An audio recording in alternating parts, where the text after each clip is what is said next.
Glória a Deus. Dá mais uma salva de palmas ao Senhor, amém? Aleluia. Bendito é o nome do Senhor. As crianças podem subir, como também os adolescentes, amém? Vamos ter aulas hoje.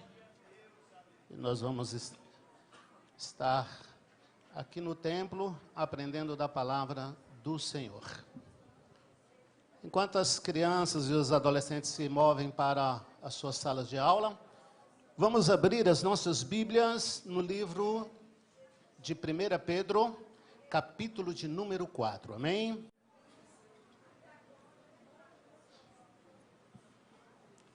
Glória a Deus. Bendito é o nome do Senhor. Deus está neste lugar. Para quem ainda não encontrou, vou dar uma dica. Está na Bíblia.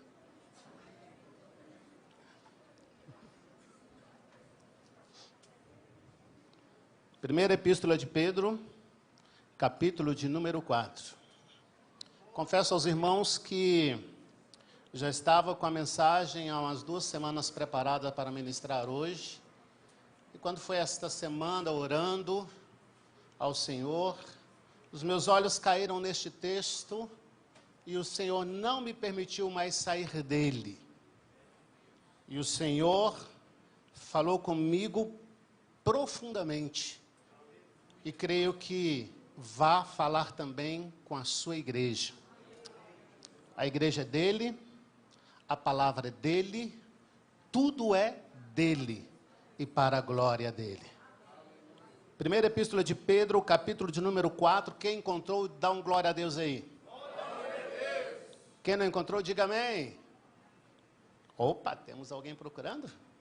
Diz assim a palavra do Senhor, lá no versículo de número 15. Coloca o indicador lá no versículo de número 15. E diz assim a palavra do Senhor.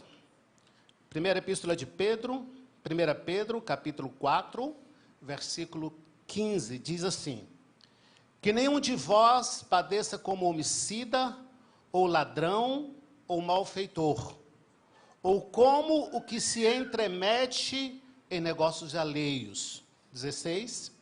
Mas se padece como cristão, não se envergonhe, antes glorifique a Deus nesta parte. 17. Porque já é tempo que comece o julgamento pela casa de Deus. E se primeiro começa por nós, qual será o fim daqueles que são desobedientes ao Evangelho de Deus? 18. E se o justo apenas se salva, onde aparecerá o ímpio e o pecador? 19. Portanto, aqueles que padecem de acordo com a vontade de Deus, devem confiar sua vida a seu fiel Criador e seguir, fazendo o quê? Praticando o bem. Podei-vos assentar.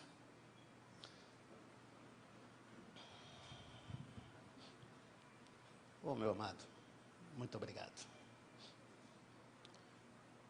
Confesso aos irmãos, como eu já disse anteriormente, eu havia preparado uma palavra para trazer à igreja hoje. Mas no decorrer da semana, orando, meditando na palavra do Senhor, os meus olhos pararam nesse texto e daqui eu não consegui mais sair. E fui meditando a respeito do que o Senhor estava dizendo através da sua palavra. Ao longo dos capítulos, dos 5 capítulos da Epístola de Pedro, nós vamos ver saudação aos cristãos que estavam dispersos entre a Galáxia, a Capadócia, a Ásia, a Bitínia, lembrando-os de que deveriam viver de uma forma santa.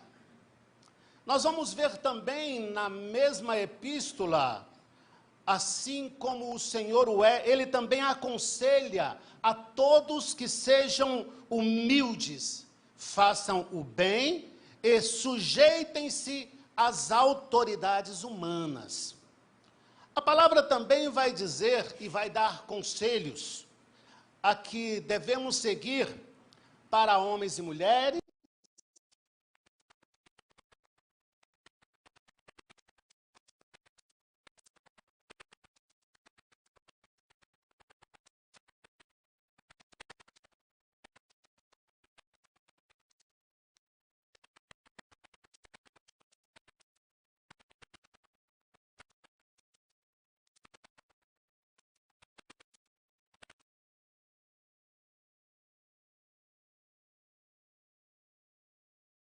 ele lembra também das dificuldades que virão e das perseguições que os cristãos sofrerão. Então, irmãos, eu gostaria de pensar com os irmãos nesta noite a respeito da palavra de Deus de uma forma mais intimista, de uma forma reflexiva e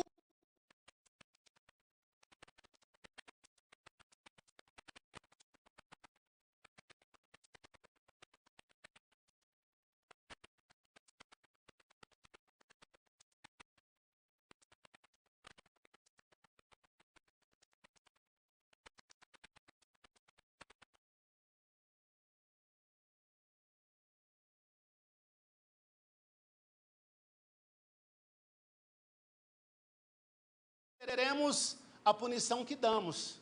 E às vezes não temos coragem de praticar o conselho que recebemos. Pensar em nós como servos de Deus e olhar para a nossa vida antes de olhar para a vida do outro. Só pode ajudar a levantar aquele que está de pé. Sim ou não, igreja? Só pode ajudar a levantar aquele que está de pé. Só é possível trazer para o aprisco aquele que experimentou o aprisco e ama o aprisco e não deseja sair dele.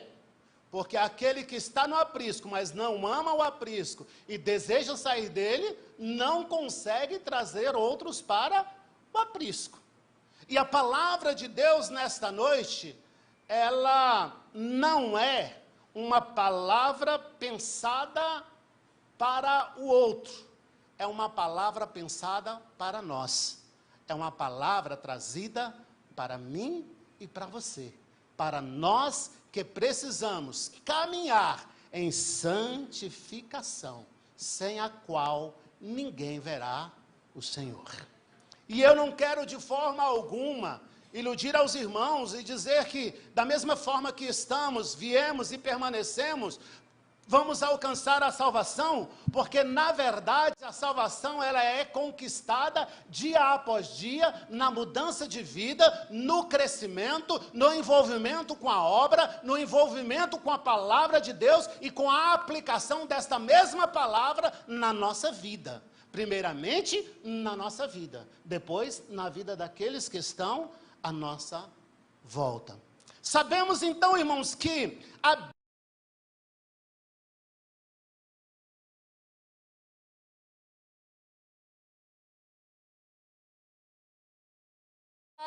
descrito na palavra de Deus, nem mais nem menos. Tudo o que precisamos está descrito na palavra de Deus. E a Bíblia descreve com clareza e riqueza de detalhes, e ainda o Espírito Santo nos auxilia nisto. O que está ao alcance de um, também está ao alcance de outro. O que é possível para mim, também é possível para você. E Pedro traz nesta epístola uma variedade de ensinamentos e orientações a respeito da nossa vida com Deus e com os demais.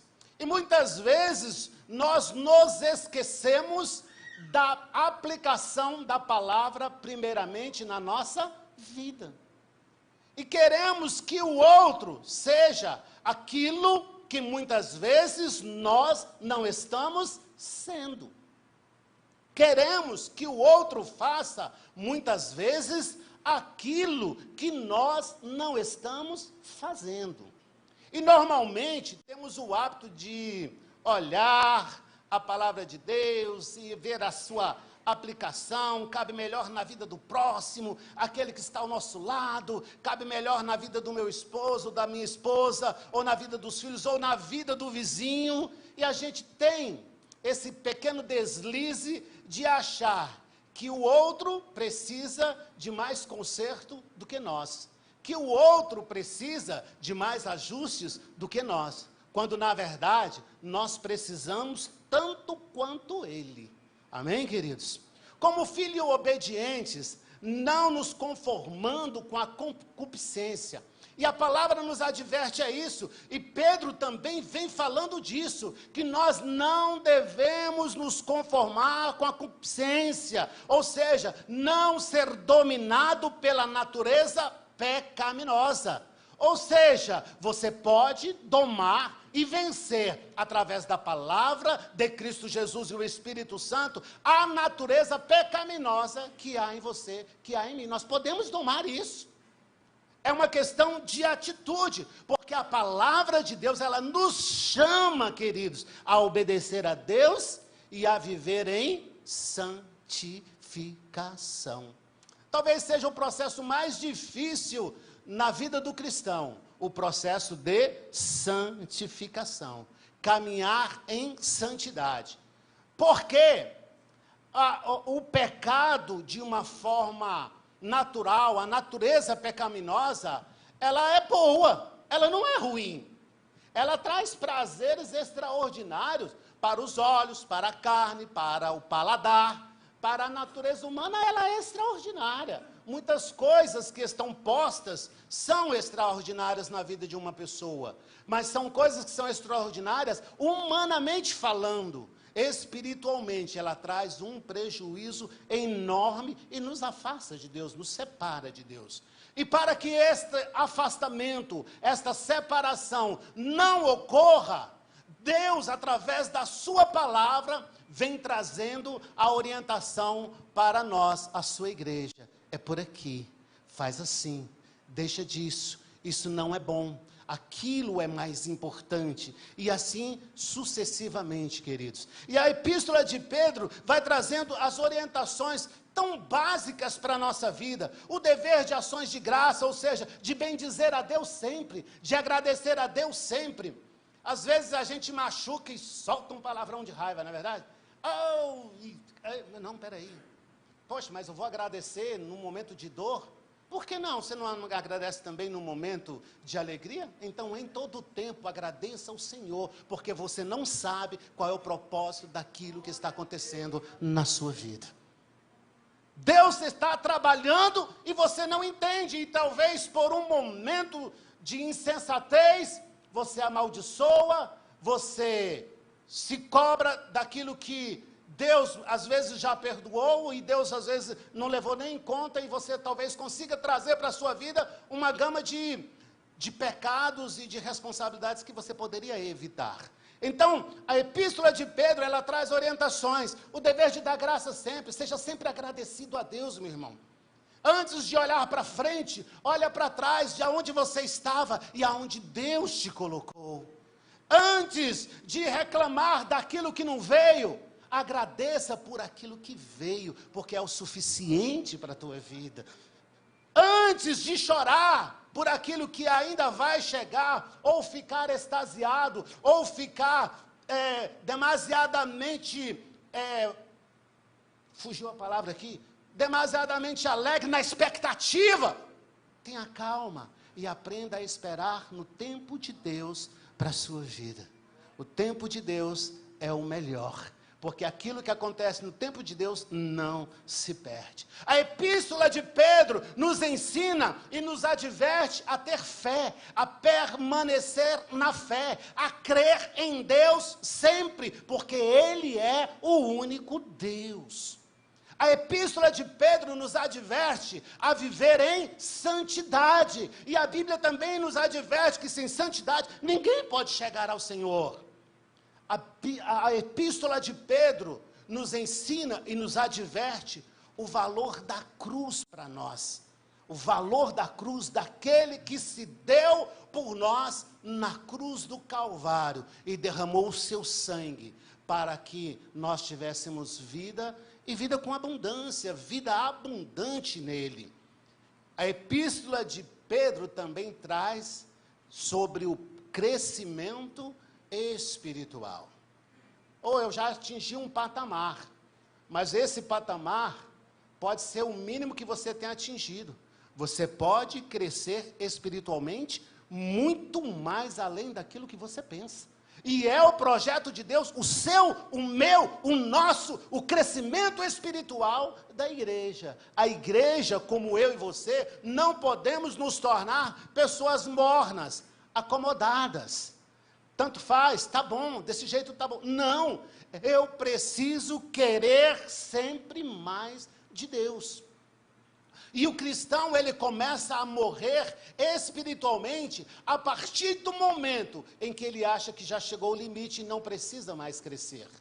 Ele vai ficar uma vida espiritualmente estagnada. Muitas vezes uma oração por semana, um jejum uma vez por mês, um glória a Deus de vez em quando. Mas a epístola de Pedro diz que eu e você podemos e precisamos crescer espiritualmente. A mesma epístola nos adverte também sobre relacionamentos. E aí cabe a nós, orientados pela palavra de Deus, buscar o melhor relacionamento para a nossa vida, seja ele de amizade, de namoro, ou para casamento, seja qual for. O relacionamento, ele tem que ser pautado segundo a palavra de Deus. E Pedro também fala sobre marido e esposa. Fala também sobre a perseguição da igreja. Tempos que a gente não gosta de falar, mas que se aproximam.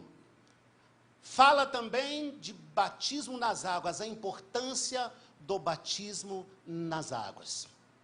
Fala sobre a vitória sobre o pecado. É possível vencer o pecado. É possível vencer o pecado. A mesma epístola vai nos falar também sobre dons espirituais, que precisamos adquirir na nossa caminhada, para que possamos estar firmados na palavra, alicerçados na palavra, fortes para continuar na caminhada, fortes para resistir o dia mau, forte para vencer as adversidades da vida.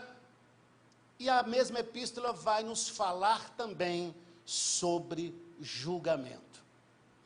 E é sobre esse julgamento que os meus olhos pararam e me veio um turbilhão de pensamentos sobre esta situação.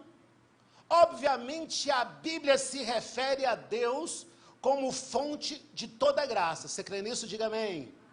Deus é a fonte de toda graça. Misericórdia e bondade está em Deus. Por causa desta graça, queridos, por causa de sua equidade e da sua justiça, virá sobre todo homem o julgamento.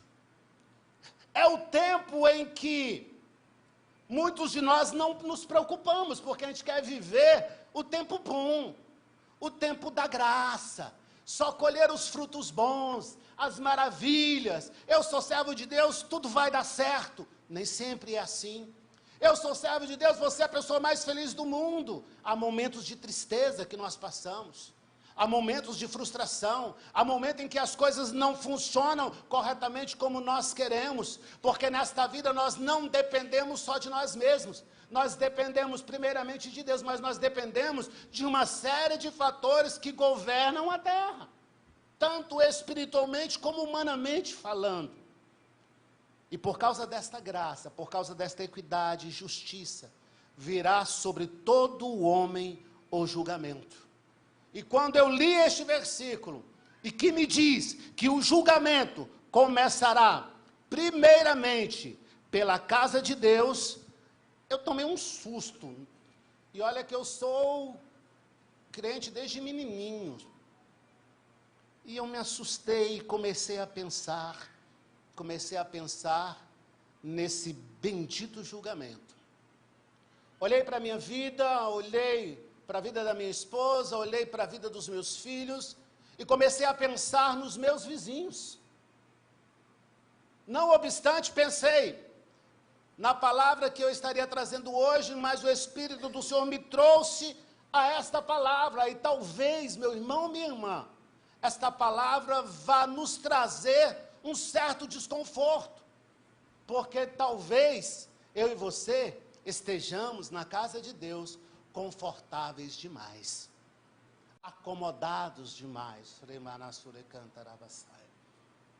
Talvez estejamos nos movendo o mínimo do mínimo, quando o Espírito de Deus vem e diz: vai, faz, vai, age, vai e faz a obra. E pensando nisso, pensando no conforto que muitas vezes nós estamos envolvidos e tão satisfeitos, esperando as bênçãos e o cumprimento de promessas, que muitas não se cumprirão na nossa vida, vão se cumprir na vida de filhos, na vida de outros, nem todas as promessas, penso eu assim, que nós vamos tomar posse dela, mas vamos tomar posse daquelas que Deus tem preparado para cada um de nós. Aquilo que Deus preparou para você, isso você pode ter certeza que Deus vai fazer acontecer na sua vida, e não tem inimigo que tome ou tire isso de você, a não ser que você queira e você permita. Nem sempre, queridos, o que planejamos acontece. Você já imaginou isso? Somos contingentes, somos limitados, e não conseguimos discernir todos os acontecimentos que se escondem atrás das dobras do futuro. A gente fica na expectativa, somos limitados. Alguns pensam que nossa vida segue um curso inflexível, acreditam num determinismo cego e radical. Outros pensam que a história que envolve o julgamento e o fim dos tempos, a história que envolve a cruz, está dando voltas sem jamais avançar para uma consumação. Nós, Igreja do Senhor, porém, cremos que Deus está no controle do universo e que a sua palavra se cumprirá. Podem pensar o que quiserem por aí, nós vamos continuar crendo que Deus é Deus, que Ele é o dono de tudo, que Ele faz o que quer, que não há limites para Ele, e que Ele é Senhor absoluto sobre todas as coisas. Vamos continuar crendo assim, a despeito das circunstâncias. Ele é Senhor seguro da história, segura nas mãos as rédeas e tem o controle de tudo. O nosso coração, como a Bíblia já descreve, faz planos. Fazemos planos, mais planos e mais planos. Mas nós sabemos que não é a nossa vontade que prevalece, mas prevalece o propósito de Deus para a nossa vida. O difícil aqui é sabermos qual é o propósito de Deus para as nossas vidas. E aí eu quero fazer uma pergunta a cada um de nós, que eu também já me fiz. Será que o propósito de Deus é que nós, como igreja, nos reunamos, nos assentemos nos bancos, façamos algumas orações e cantemos alguns louvores, e apenas isso? Será que a vontade de Deus é essa para a nossa vida? Você já pensou o que Deus tem para mim, o que Deus quer de mim, para que eu possa me abrir, para que esta vontade se realize na minha vida? O que Deus tem para mim, não o que eu quero para mim, o que Deus tem para mim. Porque o que Deus tem para mim, o que Deus tem para você, vai te fazer forte espiritualmente, vai te fazer alegre, vai te fazer benefícios que você vai desfrutar na sua vida e vai envolver outras pessoas que estão à sua volta. O propósito de Deus vai te contagiar com o seu Espírito Santo. O propósito de Deus vai trazer dons espirituais para a tua vida.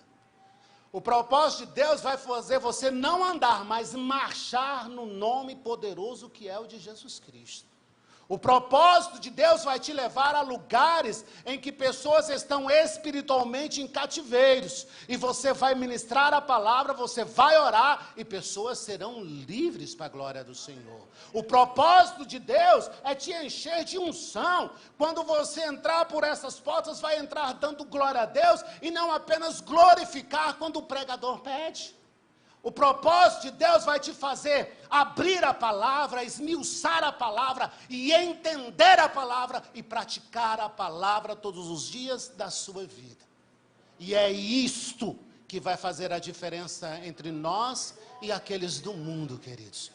Uma igreja cheia do Espírito Santo de Deus, pessoas alicerçadas na palavra, pessoas fortes na disciplina espiritual, pessoas convictas de que sabe em quem tem crido, pessoas convictas que sabe que está vivendo e agradando ao Senhor.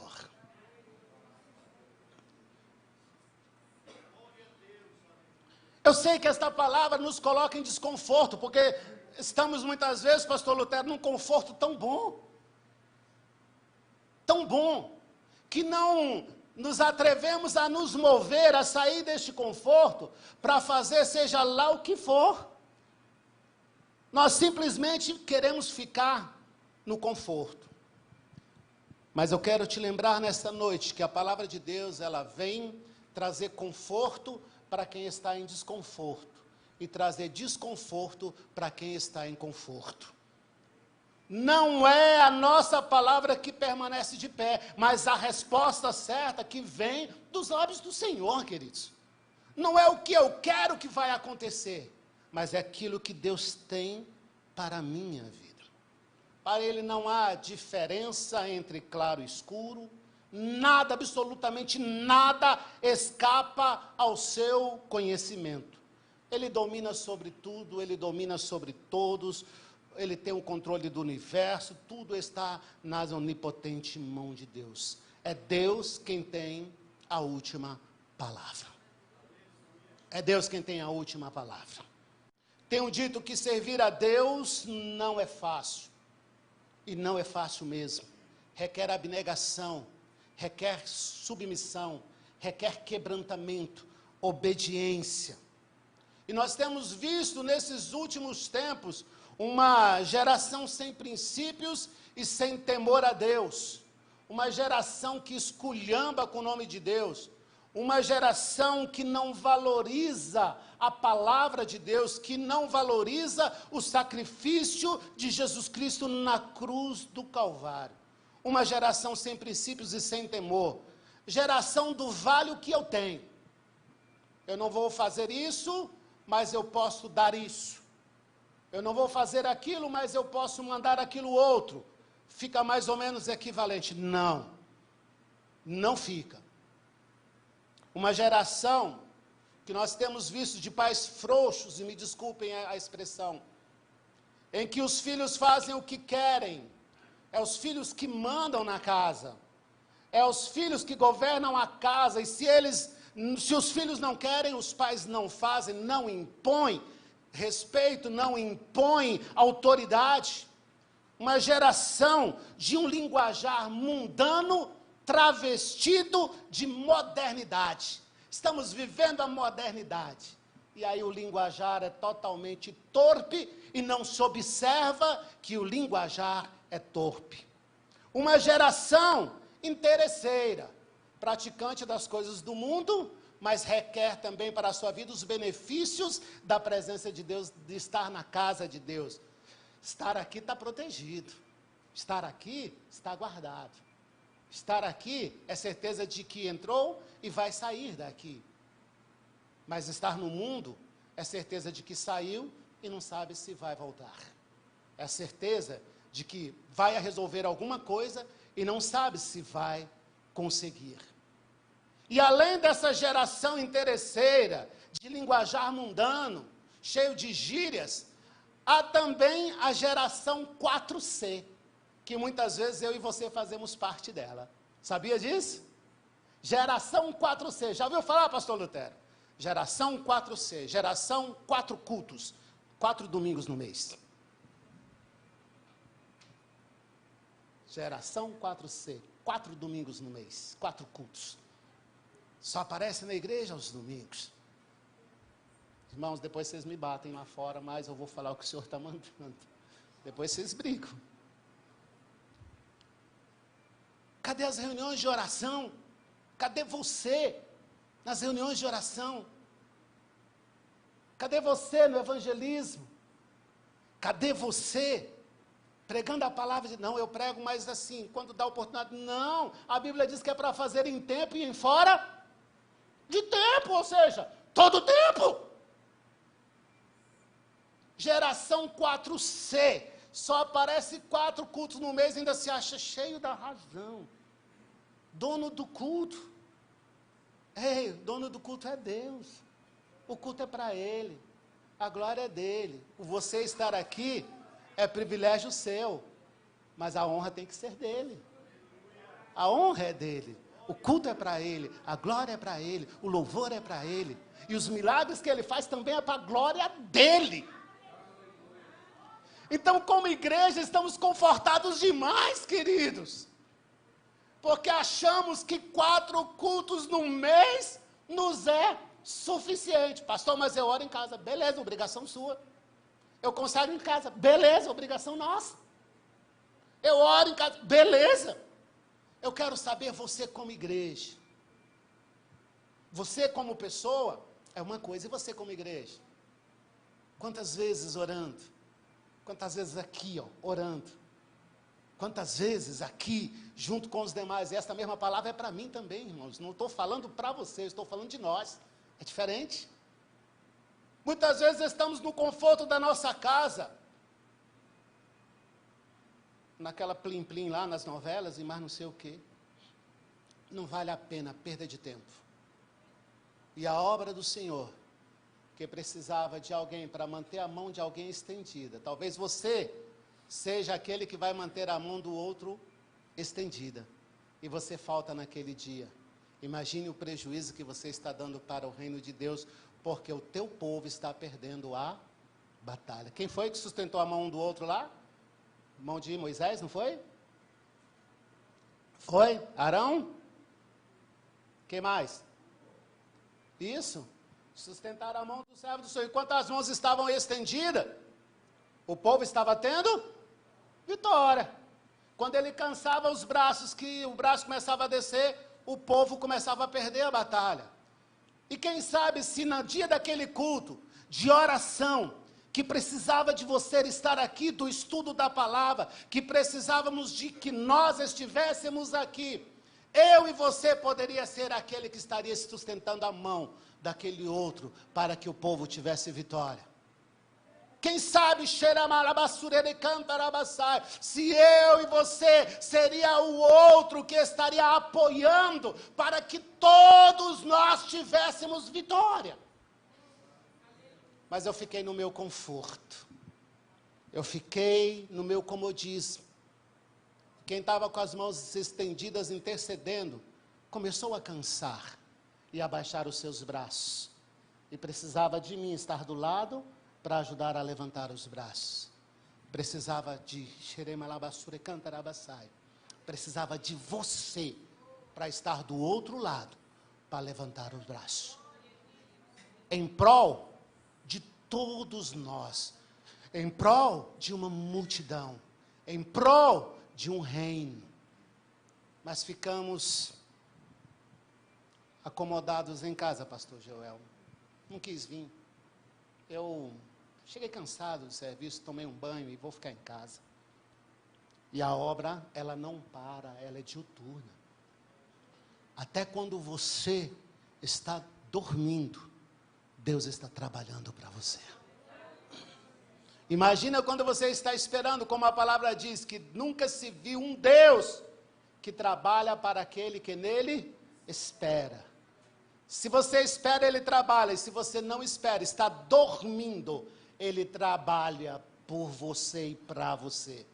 Até dormindo, Deus está construindo bênçãos para a tua vida. Até dormindo, igreja, Deus está construindo bênçãos para a tua vida. Coisas que você nem imagina, coisas que você sonhou um dia e naquele momento do sonho, o teu sonho foi de um quebrantamento tão grande que tocou o coração de Deus. E Deus resolveu, vou fazer para o meu filho. E você já esqueceu, está dormindo. E Deus está trabalhando para você. Os filhos saem e Deus está trabalhando para nós, guardando os nossos filhos, as nossas filhas. Você sai e Deus está trabalhando, guardando você. Aonde você coloca a planta do seu pé, você está protegido pelo Senhor. A verdade é essa, igreja. O cerne desta palavra é isso. É tempo de nos despertarmos. Jesus está voltando. O cerne desta mensagem, quando o Senhor me trouxe esta palavra de que o julgamento começa pela casa do Senhor, ou seja, aonde eu estou, aonde você está, começa por aqui. E a palavra nos adverte, se ela começa por aqui, imaginemos nós, aonde se achará o ímpio? Aonde se achará o incrédulo? Aonde se achará o pecador? Então o cerne desta palavra é esta: Jesus está voltando. Vamos tomar posição de servos de Deus. A angústia tem dominado a vida das pessoas. O que nós temos visto são pessoas angustiadas, na expectativas de tantas coisas que elas querem que aconteçam. Outras estão frustradas. Mas independente de angústia ter dominado a vida das pessoas, Deus continua requerendo da sua igreja obediência, frutos e amor. Obediência, frutos e amor. Cadê a tua obediência? Cadê os teus frutos? E cadê o teu amor pela obra, pelo reino de Deus? Cadê o meu amor pela obra, pelo reino de Deus? Não é possível seguirmos as nossas vidas como estamos e esperar desfrutarmos da eternidade, desapontados por algo que esperávamos e não aconteceu. Hoje eu estou desapontado, eu queria isso, mas não aconteceu. Ou talvez desesperados, porque recebemos uma palavra ou uma notícia não muito favorável, e isso me trouxe um desespero tão grande. Ou talvez desenganados, porque a palavra que recebeu é: não tem mais jeito. Atormentados por frustrações e também, por que não dizer, por espíritos malignos que são liberados para nos roubar a paz. Perdidos por aquilo que não tem mais jeito. Mas a vida segue. E como diz no versículo 17, porque já é tempo que comece o julgamento pela casa de Deus. E se primeiro começa por nós, qual será o fim daqueles que são desobedientes ao Evangelho de Deus? E eu te pergunto, irmão, qual é o fim daqueles que são desobedientes ao Evangelho de Deus? Qual é o fim? Salvação, vitória, bênção? Não, pastor Joel, não é. São consequências terríveis. E o versículo 18 nos adverte, e eu quero exatamente que você saia daqui matutando, como diz na roça, matutando nesta palavra. E se o justo apenas se salva, onde aparecerá o ímpio e o pecador? E você se classifica, você é justo ou você é ímpio? Você se classifica. A verdade, irmãos, e eu já estou caminhando para encerrar. Os problemas, as dificuldades, elas surgem nas nossas vidas e normalmente nos pegam de surpresa. Alguém está vivendo uma vida extremamente feliz, abençoada, e de repente, numa consulta de rotina, o médico avisa que esta tal pessoa está com uma doença incurável. Eu vivenciei isso daqui, fui fazer um exame de rotina, fiz o exame, você está com câncer. Vou morrer. Meu pai tinha falecido de câncer, pensei que ia morrer. Já falei isso aqui, mas não vou falar disso. Recebemos notícias assim. Notícias que nos pegam de surpresa. Quem sabe? Vou eu lá para o médico, faço exame. Você está com câncer, tem que fazer, vai morrer. Deus me curou, pronto, glória a Deus, bendito seja o Senhor. Alguém está vivendo a vida extremamente feliz, de repente uma notícia ruim. A família vai maravilhosamente bem. E enfim, os problemas surgem sem estar esperando. Muitas vezes eles estão acima da capacidade humana, você não pode resolver. E você diz, e agora? Não sabemos o dia de amanhã, precisamos então nos posicionarmos hoje. Lembrando que estamos aqui de passagem, a nossa casa é o céu. Nossa casa é céu. Aqui nós somos peregrinos e forasteiros, nossa casa é céu. E embora sabemos disso, tem muita gente que não quer morrer não, mas para ir para o céu tem que morrer, não tem outro jeito. Natureza velha, o homem carnal tem que morrer. Deus está querendo com tudo isso que eu disse aqui nesta noite, queridos, que eu e você como igreja, tomemos uma posição de combate. Uma posição de combate. E aí não importa quem é o comandante, não importa quem está à frente, o que importa é que nós estamos juntos para pelejar em nome do Senhor. O que importa é que estamos juntos para guerrearmos. E com esse posicionamento que Deus quer que a igreja tome, como o versículo 17 diz, porque já é tempo que comece o julgamento pela casa de Deus, ou seja, passaremos por um julgamento dado por Deus. É Deus quem vai nos julgar, é Deus quem vai dar a sentença, é Deus quem vai dar o veredito final. Qual será o fim daqueles então, irmãos, que são desobedientes ao Evangelho de Deus? Ei, perdoe hoje, enquanto há tempo. Recomece hoje. Seja diferente de tudo que você já foi. Comece hoje a liberar perdão. Perdoe. Ame mais. Ame mais. Eu amo muito, pois ame mais. Compreenda mais. Seja mais amigo. Não seja mais leal, seja leal. Seja leal. Seja honesto. Pare de dar sentenças na vida das pessoas em que Deus não disse nada e que Deus já perdoou. E você está lá dando sentença e o Senhor já perdoou. E você se colocando num lugar difícil. Reconcilie hoje. Se depender de ti, tenha paz com todos. Está dependendo de você essa reconciliação. Está dependendo de você o primeiro passo. Está dependendo de você aquele abraço e dizer, eu te amo, me perdoa. Eu te perdoo. Dá a mão, vamos caminhar junto.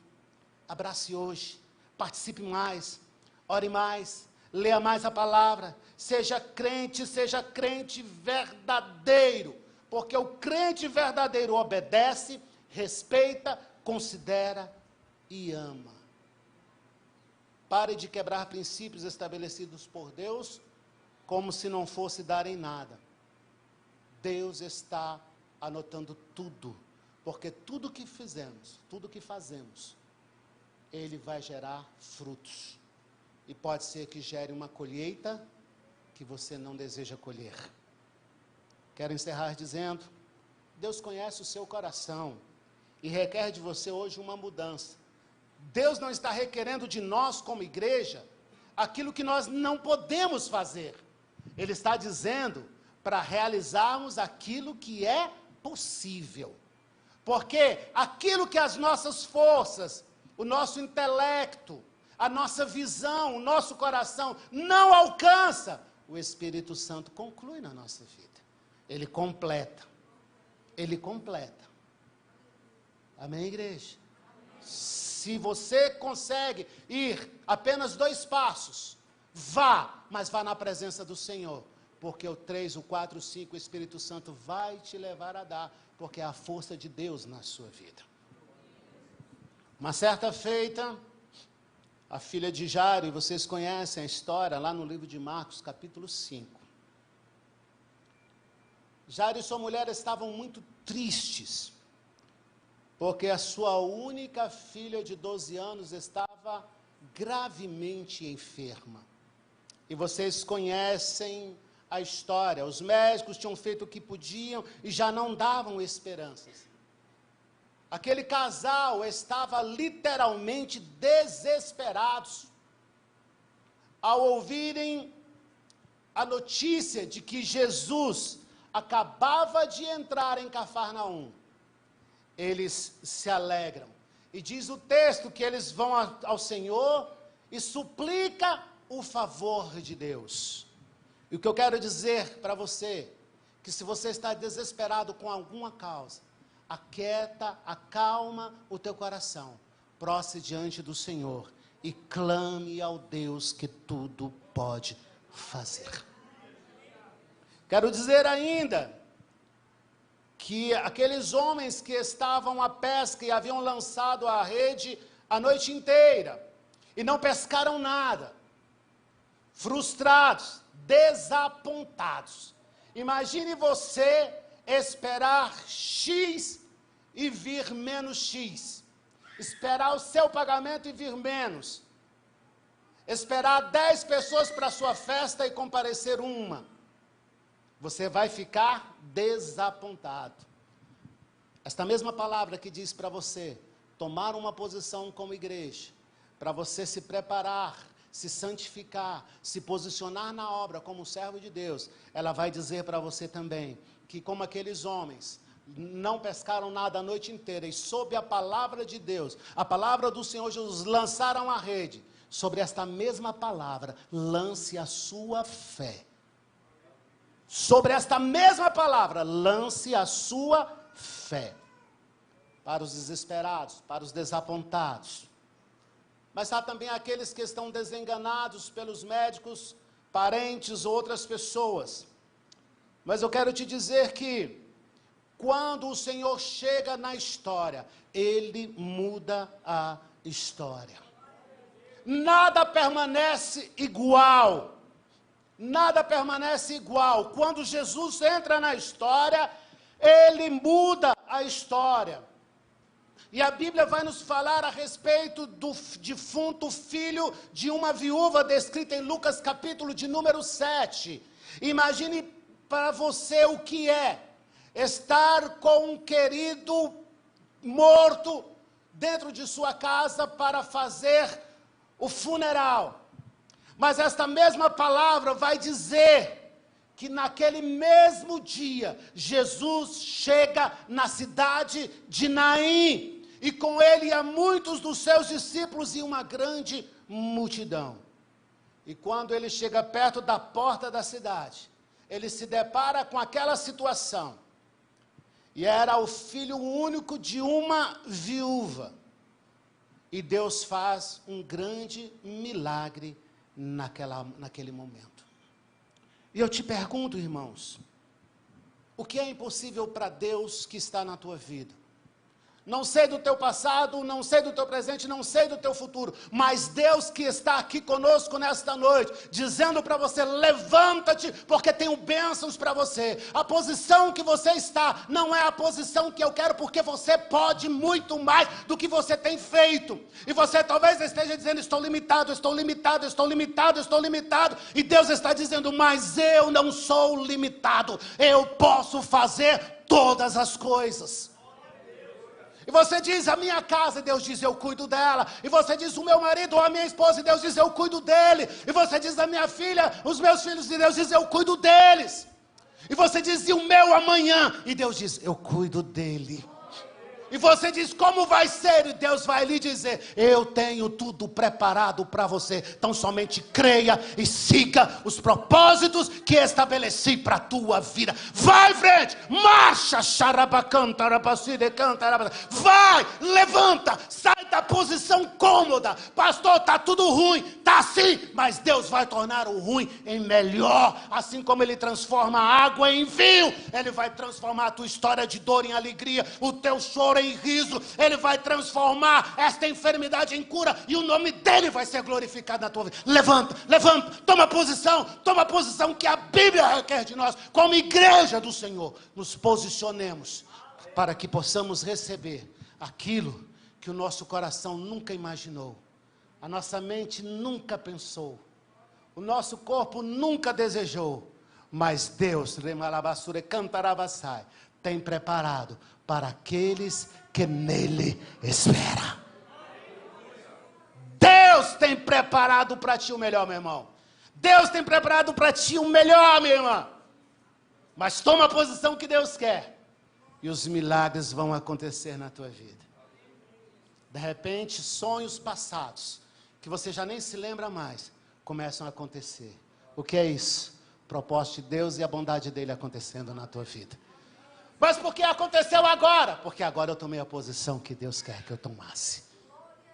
Por que agora? Porque agora eu tomei a posição que Deus queria que eu tomasse.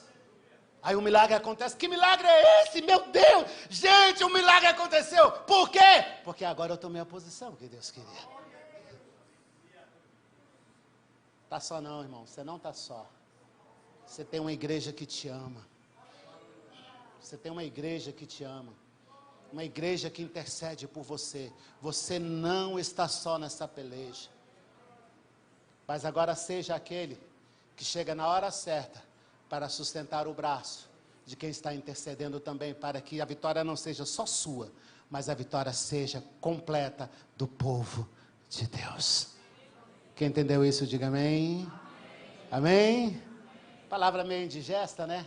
Mas é para que a gente possa tomar a posição que Deus quer. Eu também senti a palavra muito indigesta quando eu a recebi. Mas Deus é Deus, Ele é Senhor sobre todas as coisas, e Ele faz do jeito que Ele quer.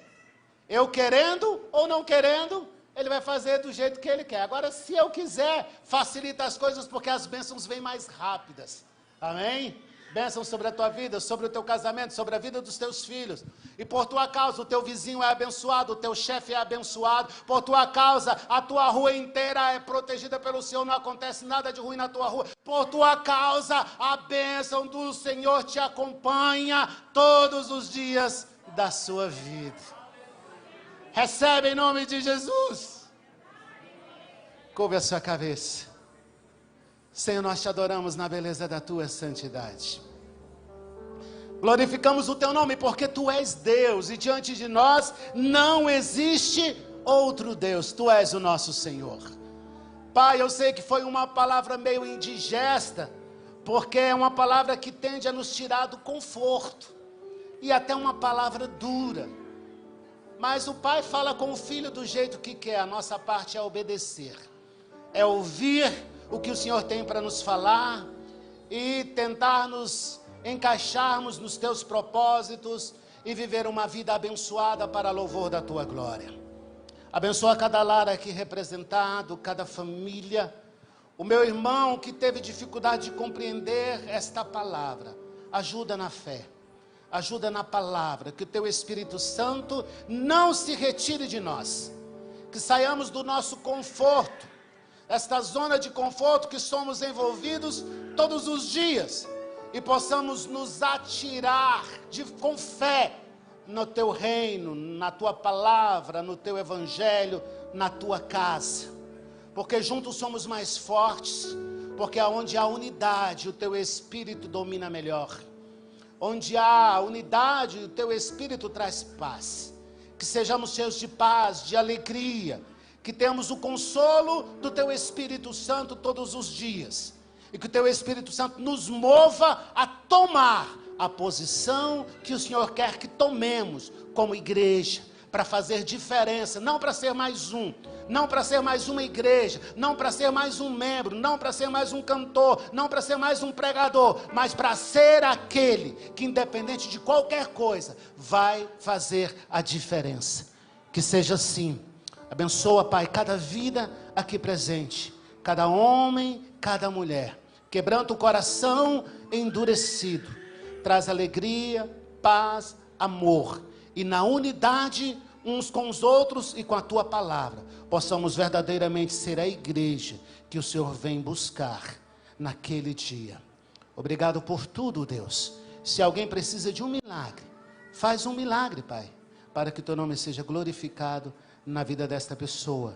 E que a tua bênção seja abundante nas nossas vidas, hoje e para sempre. Amém, Jesus. Amém. Pastor Lutero, aplauda a glória do Senhor.